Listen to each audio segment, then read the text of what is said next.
Now, I'm a firm believer that everyone is entitled to the comeback they're willing to earn. But when my producers asked me to sit down with a former skinhead, I had to really question the authenticity of that kind of comeback. Christian Picciolini spent 8 years preaching hate and violence in my hometown of Chicago. He left the neo-Nazi movement more than 20 years ago, but has he really changed his ways? A warning that some of our viewers might find this interview triggering.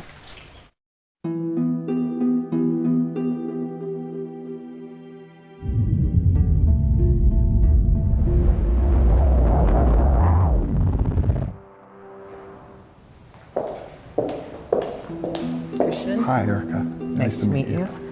So I want to be very clear to myself, to my family, and to our viewers why I'm here today. I'm here because I think that it's very important to acknowledge our past and put historical context into what's going on today. And I also think it's important that you are making an attempt and succeeding in changing people's hearts and minds. So that's why I'm sitting here today. So I want to ask you why you're sitting here today. Acknowledging our past is the first step in moving forward. And for me, for the last 20 years, it really has been about trying to repair the harm that I've caused during that time. So take us back to 14-year-old Christian. How did you get involved with neo-Nazism? It was 1987. I was 14 years old and I was standing in an alley smoking a joint, and a man who was almost twice my age came up to me and he pulled the joint from my mouth and he looked me in the eyes, and I'll never forget this. He said, "That's what the communists and the Jews want you to do to keep you docile." I didn't know what a communist, a Jew, or even what the word docile meant at 14, but it seemed like it was the first time that anybody saw me.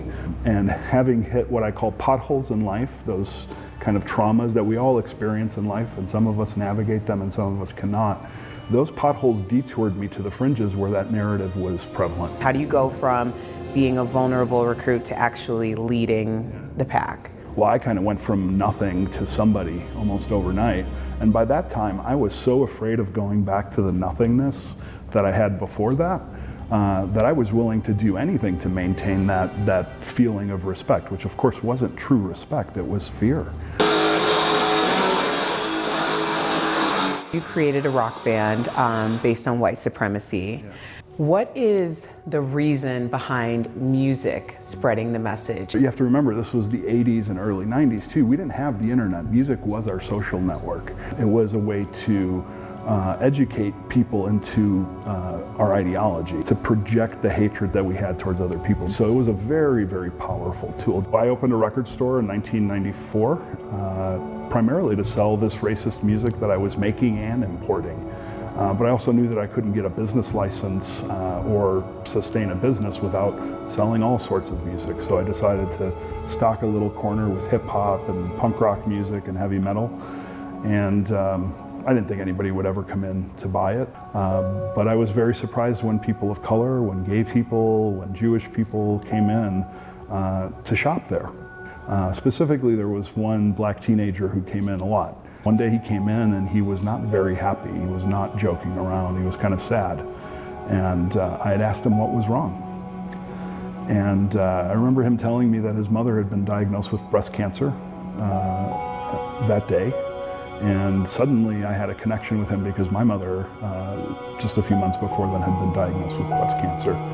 And suddenly there was a connection that I didn't know could exist. So you did mention that the music is still available online today. People can get this, including Dylan Roof, who was responsible for killing 9 people in Emmanuel Church. Even though your ideology has changed, how do you prevent people at this point from becoming a Dylan Roof? And what does it feel like to you when you hear the story of Emmanuel 9? It crushed me.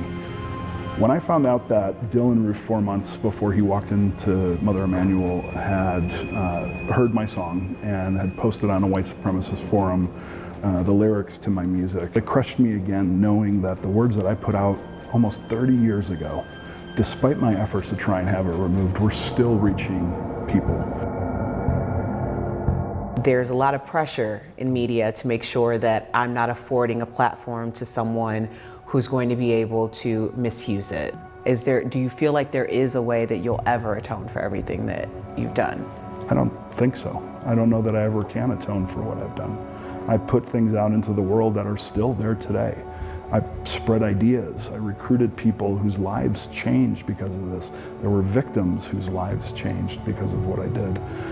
And all I can do is try and repair the damage that I've done actively. I think that I'll ever get to the point, nor do I deserve to ever be absolved for what I did. Because I think we have to be accountable for our actions. Otherwise, it doesn't mean a whole lot. Like I said, it's so important for people to have conversations. Historical context is everything. So for you to be vocal, to speak out on where the genesis of where this all comes from, I think is very important, and I really appreciate your time. Thank you very much. And I think we can do this while still holding people accountable. Nobody should escape their bad actions or how they've hurt other people, but there is a path forward for some. When we come back, Christian joins our panel to reveal how the white nationalism movement has evolved since his membership and why we should all be concerned. Stay with us. We just shared the story of Christian Picciolini, a former neo-Nazi leader who has been actively removing people from hate groups for more than 20 years. Earlier, Sam, Tori, and I sat down with Christian to learn how the white nationalist movement has changed and why the fight to end this kind of hate is far from over. A warning that some of our viewers might find this interview triggering.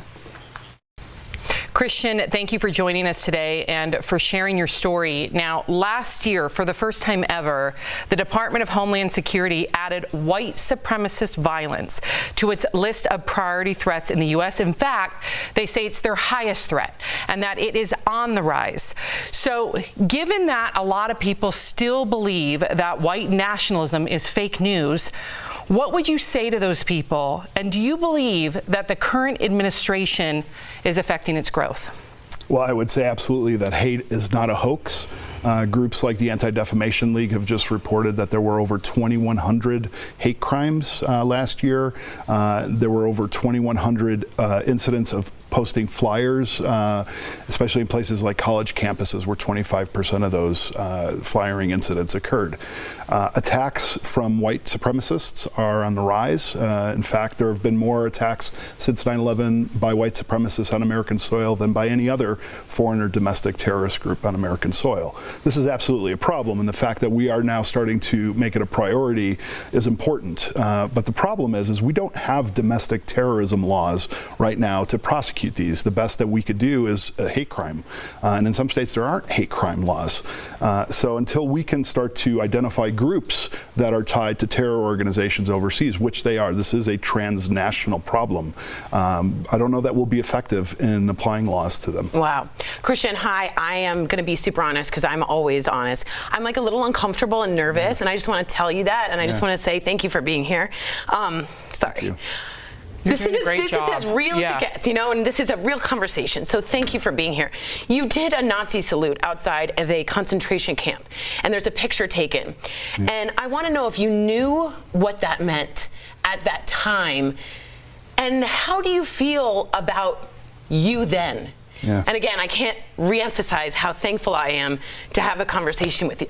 No, especially being Jewish. Yeah, as the only Jewish person on this panel, it's I just want to be real. It's uncomfortable, but I'm so glad I got the chance to speak with you. Well, I'm so glad that you asked that question, and thank you for being honest with me. This is uncomfortable. Right.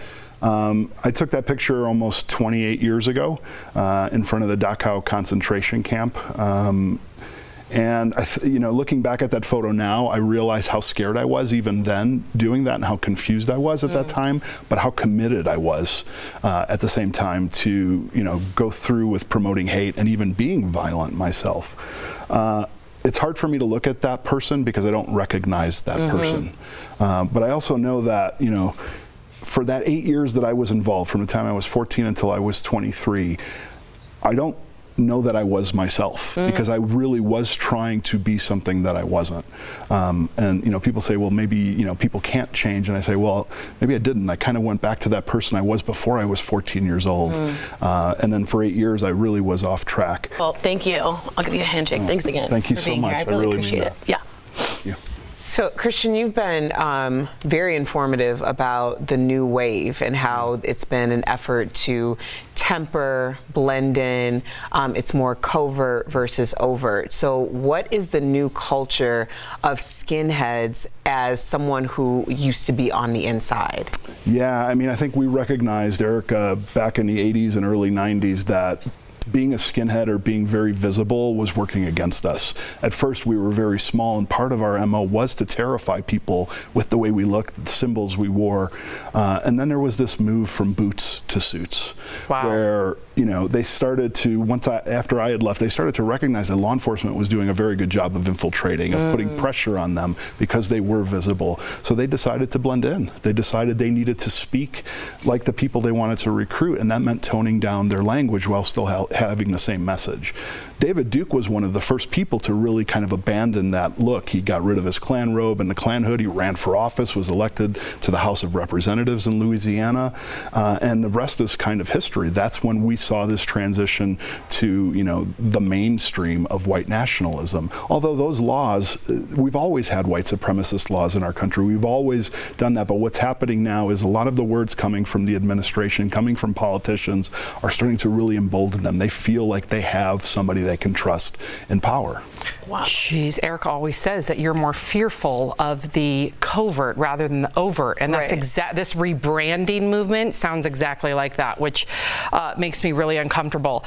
This is happening in this country. You heard it here from Christian, and I'm glad we're talking about it, because if we can talk about it, we can identify it, and then we can solve it, right? So thank you for being here. And to our DBL Nation, Christian's third book, Breaking Hate, Confronting the New Culture of Extremism, is in bookstores tomorrow. Again, I appreciate your advocacy. Thank you so much. We'll be right back. I am here with Christian, who is so brave to be here. His third book, Breaking Hate, is coming out, and he advocates for bringing people together instead of divisiveness and racism and anti-Semitism. We wanted to get back really quickly to the boots to suits comment you made. I see Charlottesville, for instance, and our viewers see it live when we were live, and we see not Ku Klux Klan hoods, but white polos and khakis, right? And I'm saying, is that as dangerous as a Ku Klux Klan or a Nazi? Those guys? Yeah, I think it's more dangerous, actually, because it's invisible. Right. It's our neighbors, it's our children, it's our cheerleaders even. It's the people we wouldn't have our defenses up against. Right, you're safe, you feel, almost. Yeah, you're safe, and plus they blend in, so it's much easier for them to recruit because, being a skinhead with tattoos all over is kind of off-putting. But if you look just like the people you're trying to recruit, then there's it's easier for them to do that. But that does not mean that they're not dangerous. Right. These people have, just over, since Charlottesville, a dozen people have died. And we're talking not about the shootings in the synagogues or the mosques, which then would bring the number into the 200s. Wow. So these are people that are very, very dangerous, and we need to be very careful. Tell me more about where parents, because our audience, there's a lot of grandparents, there's a lot of parents out there.